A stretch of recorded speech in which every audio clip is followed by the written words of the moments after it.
Surf সাবান ছাড়াই পরিষ্কার।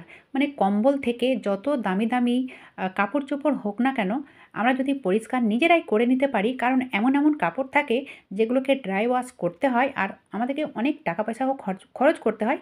সেই ড্রাই ওয়াশ কিন্তু আমরা খুব সহজে বাড়িতেই করে নিতে পারবো। সর্বপ্রথমে হবে এই যে লেপ। লেপ কিন্তু আমরা খুব সহজে পরিষ্কার করে নিতে পারি এই কারণে, কারণ তার কভার থাকে, তো কভারটাকে খুলে আর কভারটাকে আমরা পরিষ্কার করে নিই। কিন্তু ব্যাপার হচ্ছে এই যে কম্বল বা ব্ল্যাঙ্কেট, এই ব্ল্যাঙ্কেটগুলো পরিষ্কার করা অনেকটাই কঠিন ব্যাপার, কারণ এগুলো প্রচুর পরিমাণে ভারী থাকে। আর শীতের দিনে যে এটা গন্ধ করবে না সেটা নয়, এটা কাছাকাছি না হলে ব্যাড স্মেল হয়েই যায়। আর কমপক্ষে বছরে একবার তো পরিষ্কার করতেই হয়। তো জল ছাড়া পরিষ্কার সেটা আলাদা ব্যাপার, আর ড্রাই ওয়াশ সেটাও আলাদা ব্যাপার।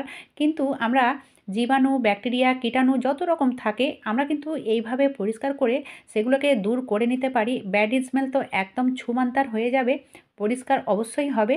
তোমরা স্কিপ না করে পুরো ভিডিওটা দেখতে থাকো। তো আমি এটা মানে ব্ল্যাঙ্কেটটা পরিষ্কার করব, তার জন্য নিয়েছি আমি খাবার সোডা। যে সোডা আমরা খাবারে ব্যবহার করি সেটাই নিয়েছি।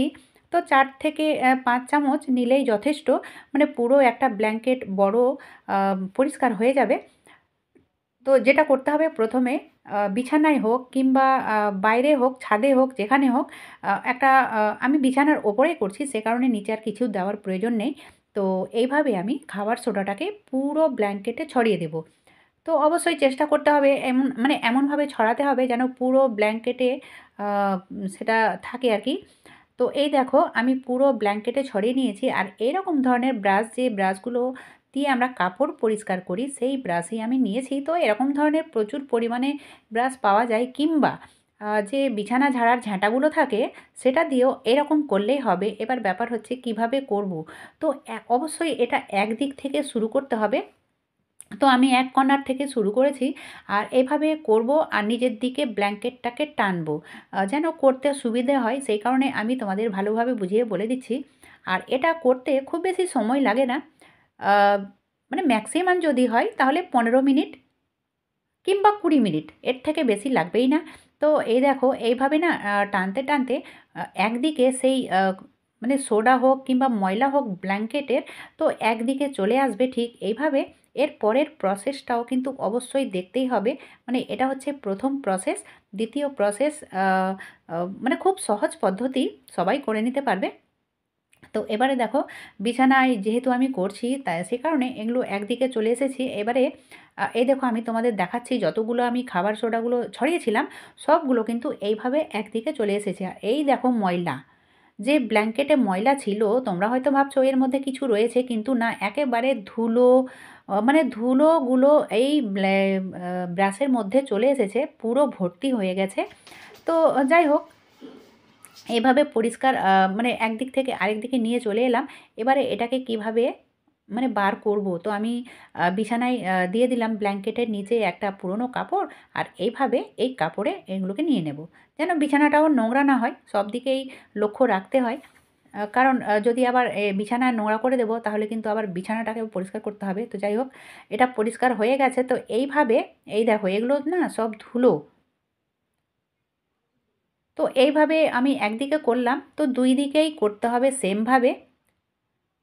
একদিকে করার পরে আবারও পাল্টে দিতে হবে, পাল্টে দেওয়ার পরে আবারও সেই খাবার সোডা ছাড়িয়ে, মানে ছড়িয়ে, তারপরে এইভাবে ব্রাশ দিয়ে একদিকে করে নিতে হবে। এবারে হচ্ছে দ্বিতীয় প্রসেস। দ্বিতীয় প্রসেস হচ্ছে আমি নিয়েছি 1 লিটার মতো জল। 1 লিটার 2 লিটার কোনো সমস্যা নেই। আর নিয়েছি ভিনিগার। যে ভিনিগার আমরা চাইনিজ খাবারে ব্যবহার করি, বা কোনো জিনিস লং টাইম রাখার জন্য এই ভিনিগারের ব্যবহার করি, সেই ভিনিগার, খাবার ভিনিগার। তো নিলাম আমি মোটামুটি 2-3 চামচ মতো নিয়েছি। একটু একটু কম বেশি হলে কোনো সমস্যা নেই। আর নিতে হবে এখানে ইজি। ইজি যদি না থাকে তাহলে কোনো ব্যাপার নেই, শ্যাম্পু নিলে চলবে, কিন্তু এখানে সার্ফ দেওয়া একদম চলবে না। সার্ফ একদম দেবে না বন্ধুরা, আমি ভালোভাবে বলে দিলাম তোমাদের, সার্ফ দেবে না। ইজি দেবে, যদি না থাকে তাহলে শ্যাম্পু দেবে। আমি যেমন আমার কাছে শ্যাম্পু ছিল, তো আমি শ্যাম্পুরই ব্যবহার করলাম। আর সোয়েটার কাচার জন্য যে ইজি ব্যবহার করা হয় সেটা দিলে বেশি ভালো হয়। তো এই দেখো এবারে নিয়েছি আমি কিচেন যে টাওয়ালগুলো থাকে, কারণ সেগুলো একটু খসখসে টাইপের থাকে, তো সেটাই নিয়েছি আমি। তো এভাবে জলের মধ্যে ভালোভাবে কেচে নিলাম, মানে ধুয়ে নিলাম। ধোয়ার পর ভিজিয়ে নিলাম, ভেজানোর পরে এটাকে চিপে নেব এইভাবে। চিপার পরে এইভাবে এটাকে ঘষতে হবে। এভাবে ঘষলে দেখবে মানে সুন্দরভাবে ক্লিন হয়ে যাবে। জীবাণু, ব্যাকটেরিয়া বা যত রকম থাকবে সব কিন্তু দূর হয়ে যাবে, আর এটা পরিষ্কার তো অবশ্যই হবে। অ অনেকে হয়তো বলতে পারো তোমরা যে এটা পবিত্র হবে না। হ্যাঁ, সেটা আলাদা। জলে ভিজিয়ে যেটা করব সেটা আলাদা, সেটা একেবারে পবিত্র হয়ে যায়। কিন্তু এটা পবিত্রর জন্য না, এটা আমি বললাম শর্টকাটে যে ব্যাড স্মেল দূর করবে অবশ্যই। আর জীবাণু, ব্যাকটেরিয়া কিংবা আ ময়লা সেটাও কিন্তু ক্লিন হয়ে যাবে। এবারে এটা দিয়ে দেব রোদ্রে। আর আমি যে টাওয়ালটা দিয়ে পরিষ্কার করলাম সেটা কিন্তু ২ বার করে করেছি। মানে একবার পুরোটা করার পরে আবারও একবার করেছি। আর এই যে জলটা তোমরা দেখতে পেলে জলটাও অনেকটাই নোংরা হয়েছিল। তো এটা ভালোভাবে পরিষ্কার হয়ে গেছে। দিয়ে দিয়েছি রোদ্রে। যখন শুকিয়ে যাবে তখন তুলে নেব। তোমরা এইভাবে এটাকে ওয়াশ করে নিতে পারো। চলে এলাম পরের টিপসে। তো এটা শাড়ি তোমরা দেখে বুঝতে পারছো। তো যতই দামি শাড়ি হোক না কেন, যদি এভাবে তেল টেল পড়ে যায় শাড়িতে, তো কি করব? কারণ এগুলো আ মানে রাফ ওয়াশ করা চলে না, ড্রাই ওয়াশ করতে হয়। তো আমাদের মানে টেনশন হয় যে কি করব এটা নিয়ে। আর এগুলো এভাবে থাকলে আ একদিকে আমরা শাড়িটাকে ফেলেও রাখি। তো খুব সহজ পদ্ধতি। তো এটা যেহেতু আমি তোমাদেরকে সর্ষের তেল ফেলে দেখালাম, তো এরকম যদি তোমাদের সঙ্গে হয়ে থাকে তাহলে কিছু নয়, খুব সহজ একটা পদ্ধতি আমি তোমাদের সঙ্গে শেয়ার করব। এই দেখো, এভাবে নিচে একটা পেপার বা কাগজ দিয়ে দেবে। তারপরে এই যে পাউডার দিয়ে কিন্তু পরিষ্কার করে নেব খুব সহজে। যেমন ধরো আমি সর্ষের তেলটা দিলাম আর এর ওপরে পাউডারটা ছড়িয়ে দিলাম। পাউডারটা ছড়িয়ে দেওয়ার পরে এই যে চামচ নিয়েছি আমি, ছোট্ট একটা চামচ, তো চামচ দিয়ে এইভাবে হালকা হাতে ঘষে নেব। মানে ঘষে নেব বলতে কি, যে তেলটা পড়েছে পাউডারের মধ্যে সেটা টেনে নেবে, এইভাবে এটাকে করতে হবে।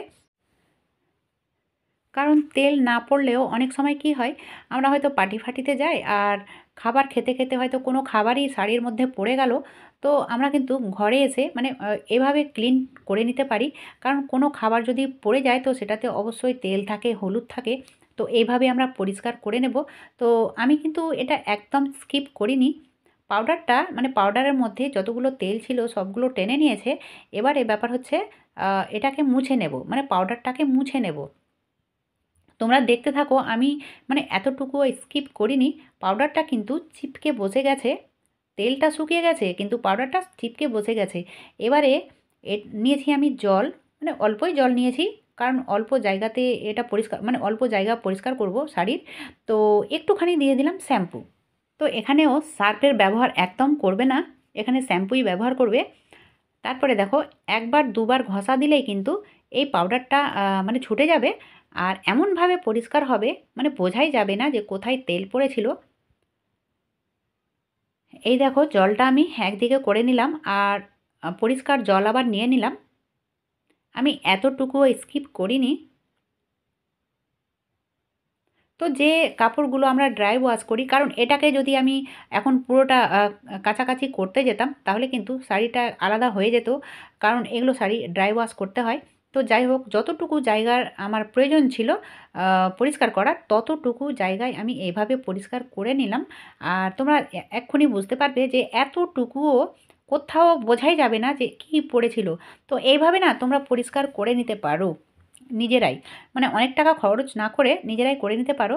তো আজকের ভিডিওটা কেমন লাগলো? যদি ভালো লেগে থাকে তাহলে অবশ্যই কমেন্ট বক্সে কমেন্ট করে জানাও। আর বেশি বেশি সবার মাঝে শেয়ার করো। আজকের মতো এখানেই শেষ করলাম। এতক্ষণ আমার ভিডিও দেখার জন্য ধন্যবাদ।